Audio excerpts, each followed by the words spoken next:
Hi, ladies and gentlemen. Terry Martin with the Illinois Channel, and I'm joined again by Jeff Berkowitz with Public Affairs TV in Chicago. And Jeff, as you and I are taping this, Donald Trump's trial in New York is now in the hands of the jury, and I want to tell the viewers that neither you or I know what the jury is going to be saying at this point, because it has just, as we say, they're in the second day of deliberations as we tape this on May 30th.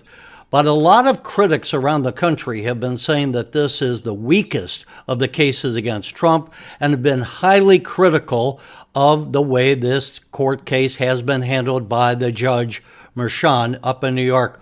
One of those critics, a lifelong Democrat, is Alan Dershowitz. Let's hear briefly what he had to say about how this trial has been conducted. Challenge. Name any case in the history of America where anybody was ever prosecuted for failing to disclose a hush money payment on some kind of business form. It's never happened in the history of this country. And to use an unprecedented jerry-rigged case against the man running against your president, your Democrats, your president, is such an abuse of the legal system. We ought to change our motto from e pluribus unum to double standard hypocrisy. That's what we're seeing here. And Alan Dershowitz speaks, I think, Jeff, for a lot of people who have just been saying that the way this trial has been handled has been highly unusual.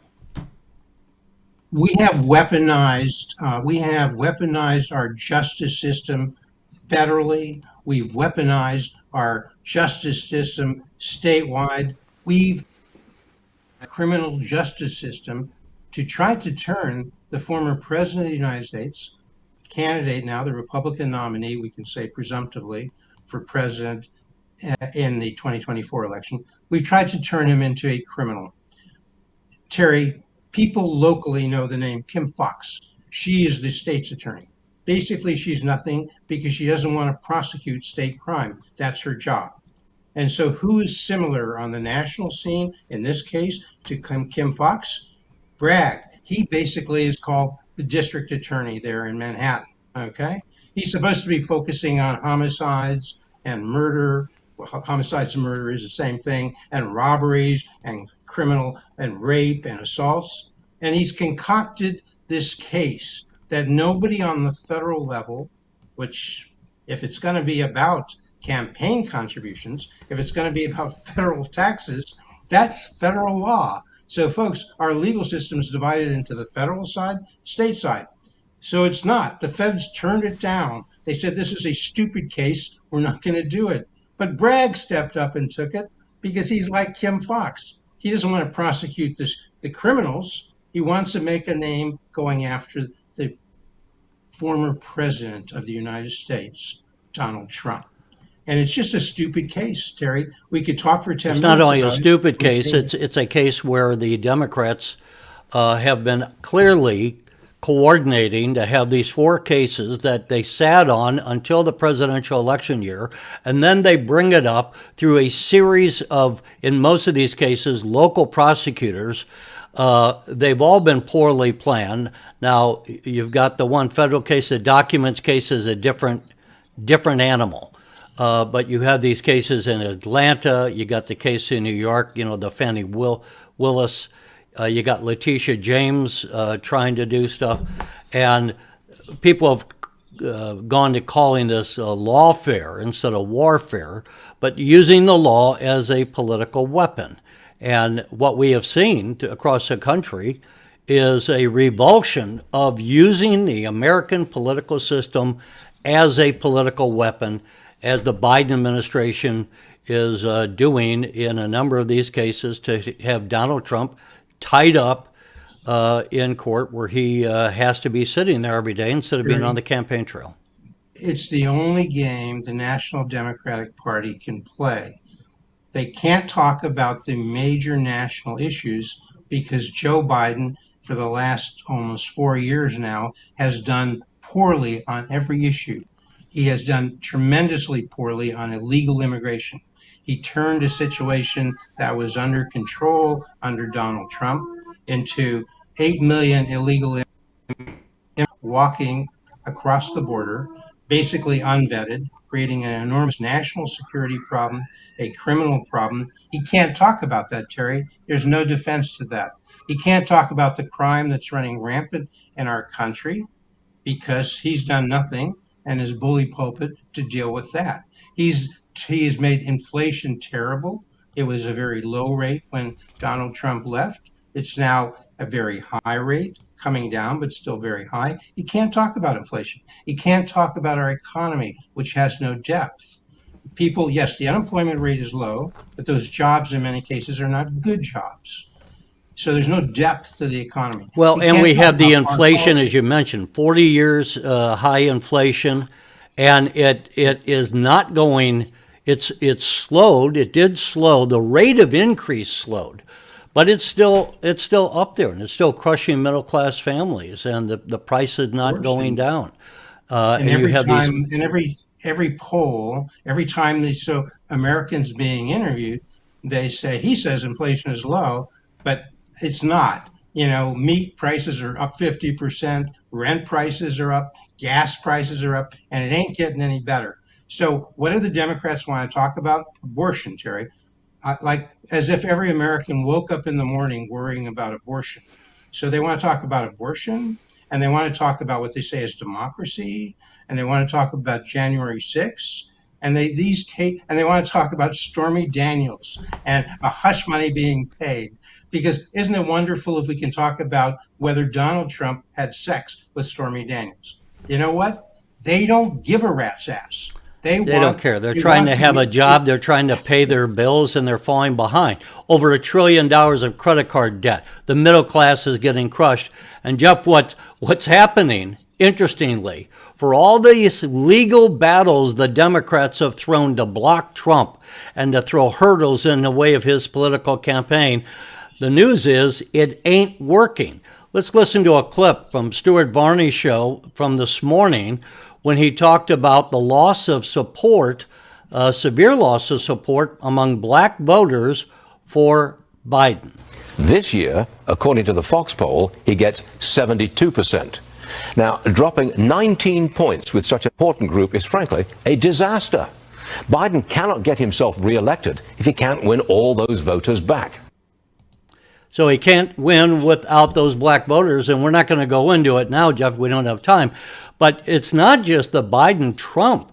If the black vote, which the Democrats sorely need across the country, if they were to continue the way that poll showed, with 22% voting Republican, it could have an enormous impact on these Senate races that the Democrats are having to defend across the country this year. So that's another impact.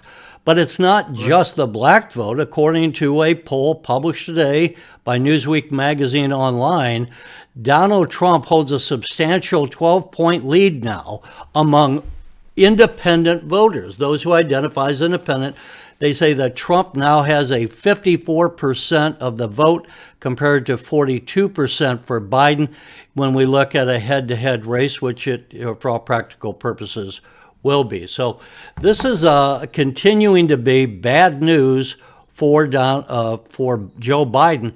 And what we don't know, as we said earlier, is will Donald Trump be convicted of this crime in New York and what impact that may have.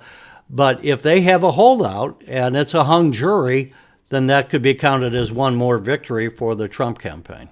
Well, again, it basically is a state case. When you have this kind of case, it's not dealing with a violent crime, and it's in the state arena.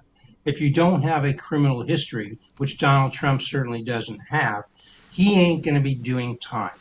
The Democrats dream that they'll have the president behind bars because they've weaponized the judicial system.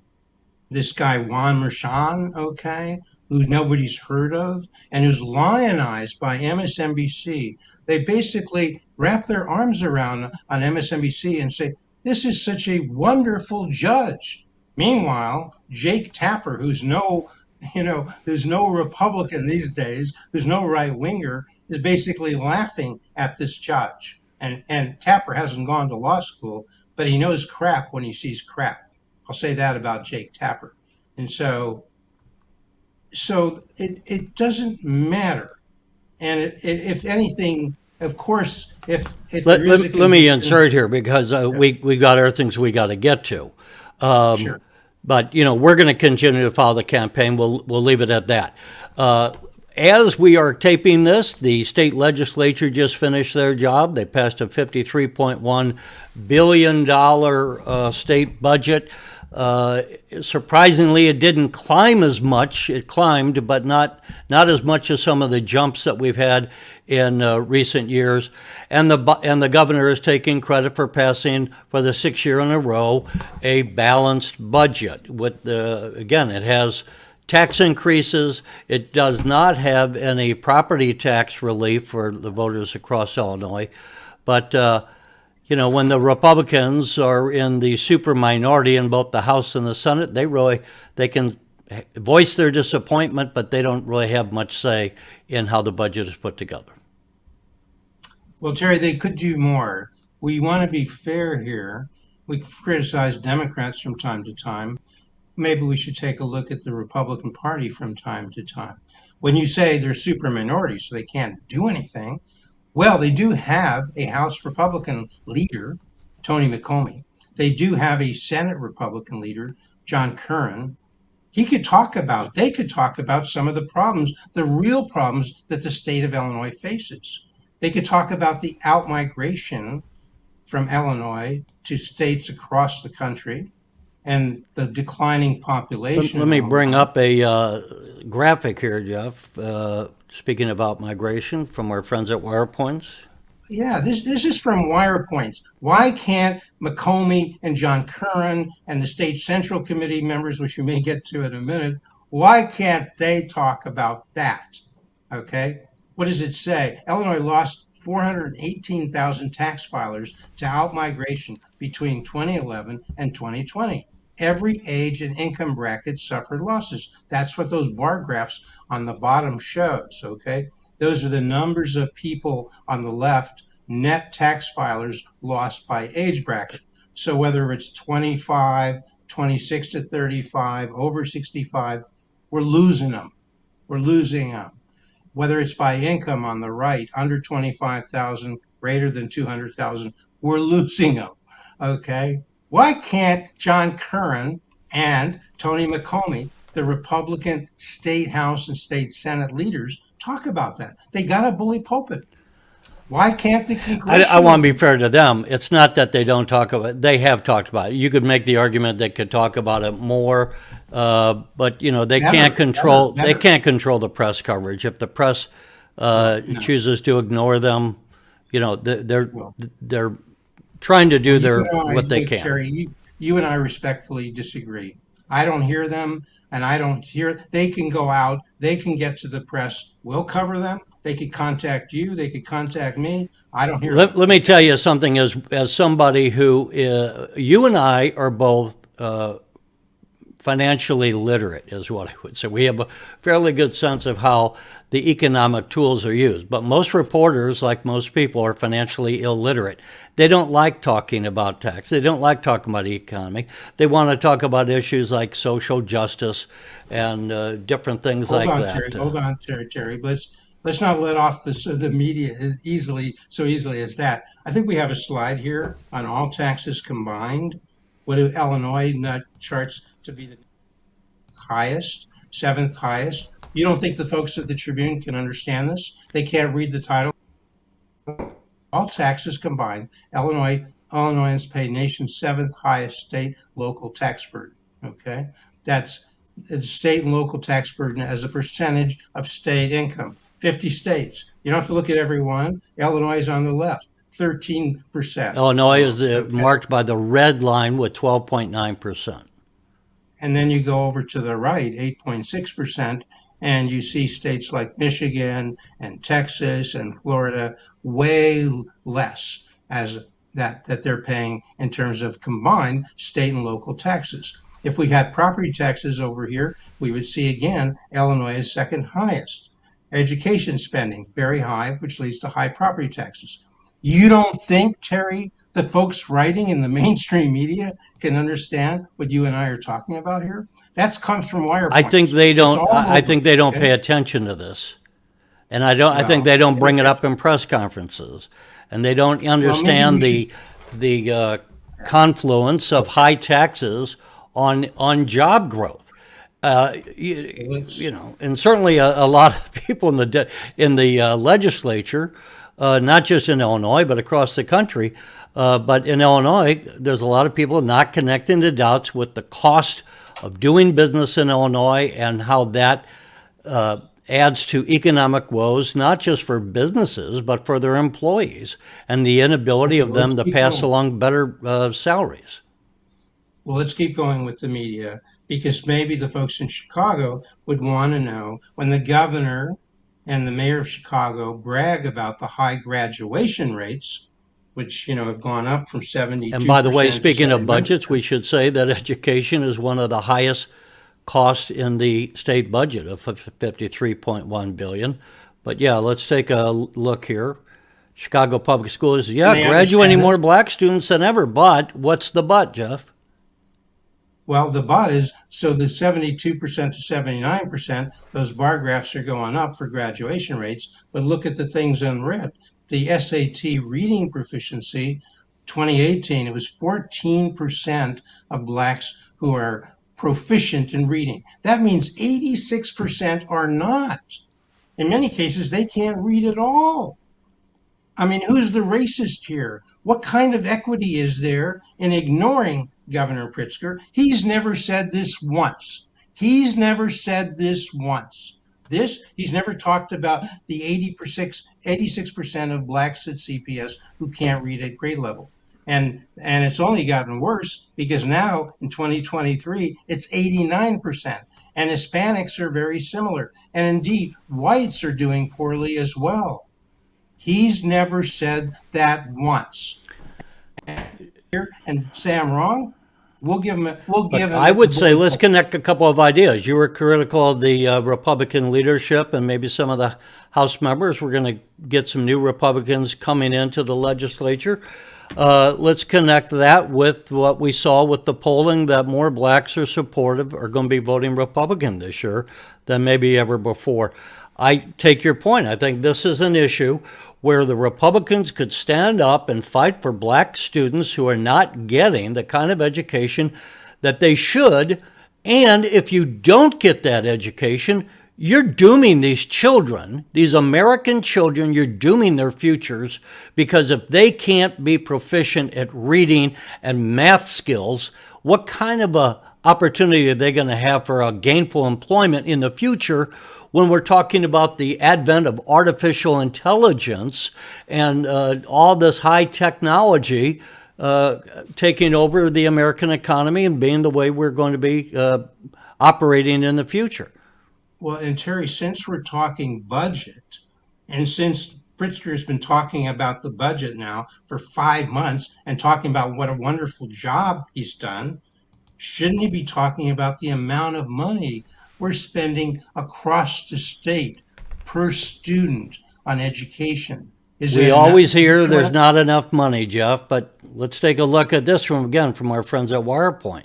Well, and this is Chicago spending nearly $30,000 per student, up 40% in just the last 5 years. That's what all those numbers tell you below.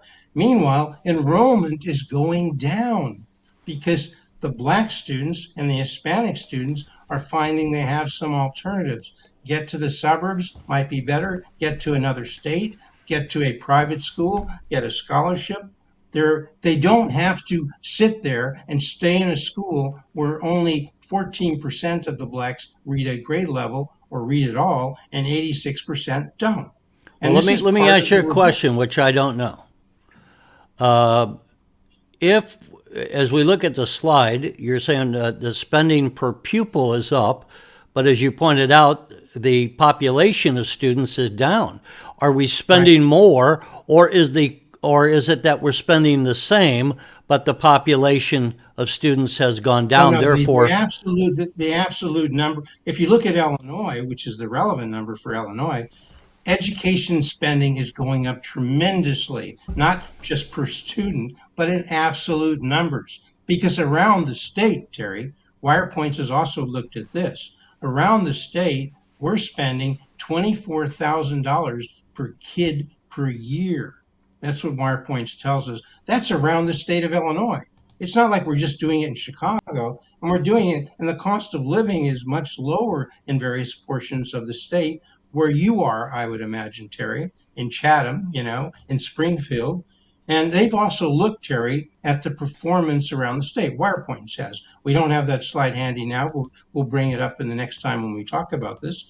But if you talk about connecting the dots, if you put the state of Illinois map up there, you'd look at Rockford and you'd find 8% of the black students, according to WirePoints, read at grade level in Rockford. Well, you want to go to Quincy?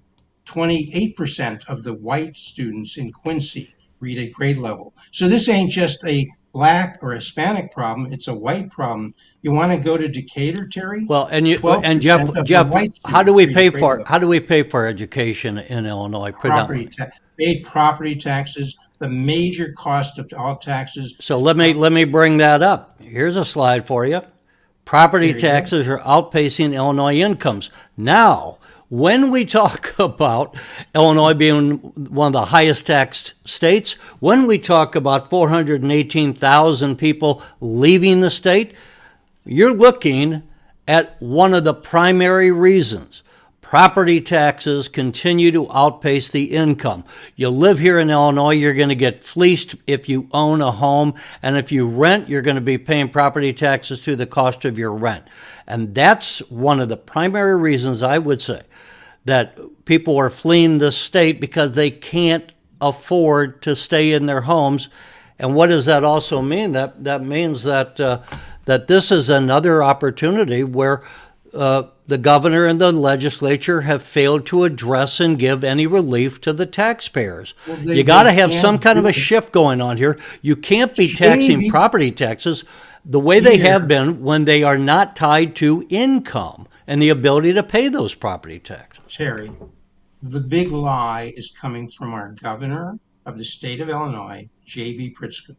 It's not it may seem nasty to some people, but since Pritzker is not talking about any of the performance issues, especially with respect to blacks and Hispanics, it's not a student problem, it's a teaching problem.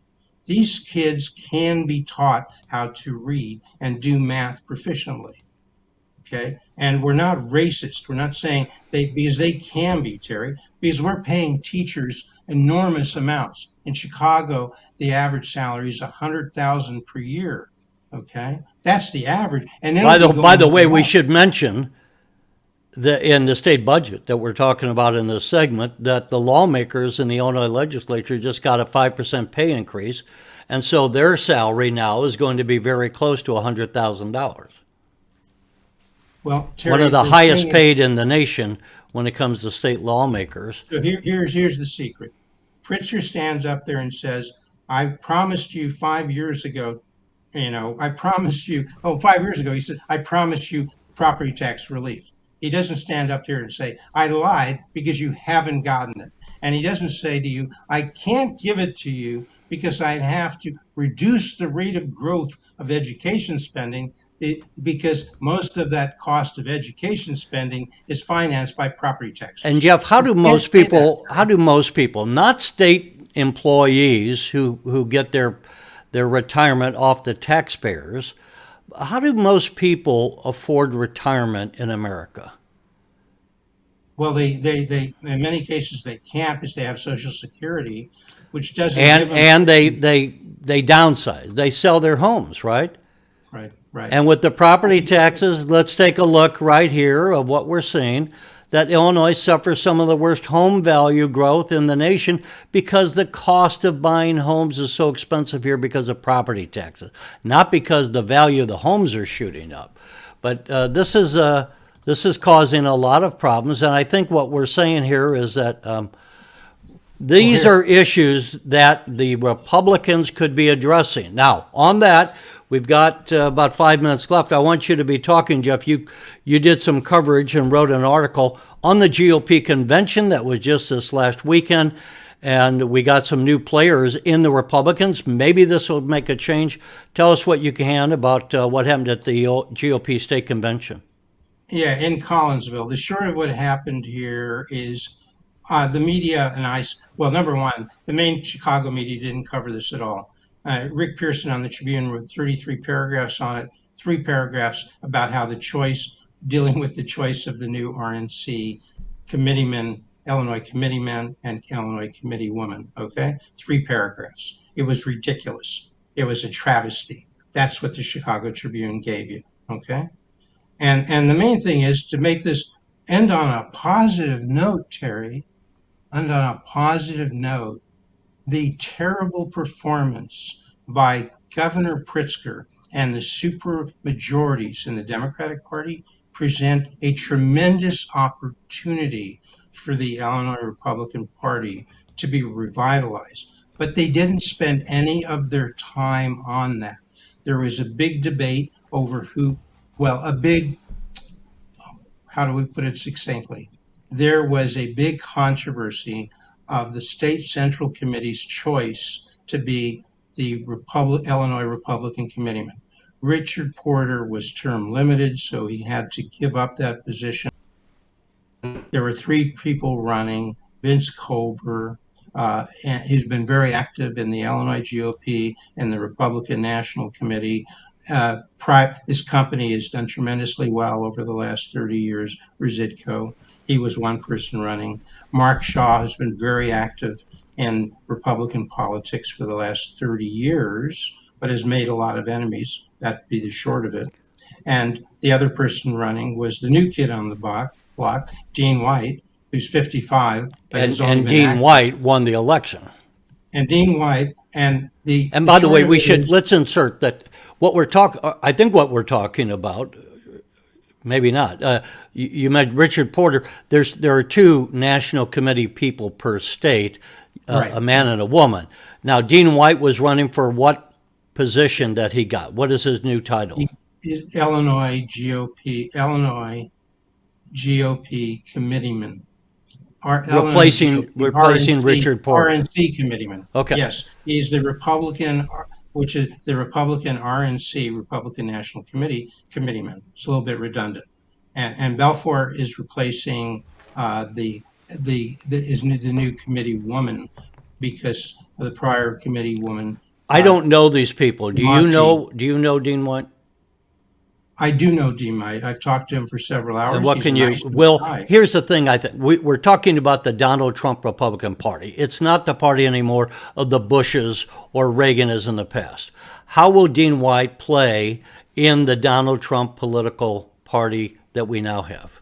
I think he'll be fine. He'll be a Trump guy, and that's not the problem.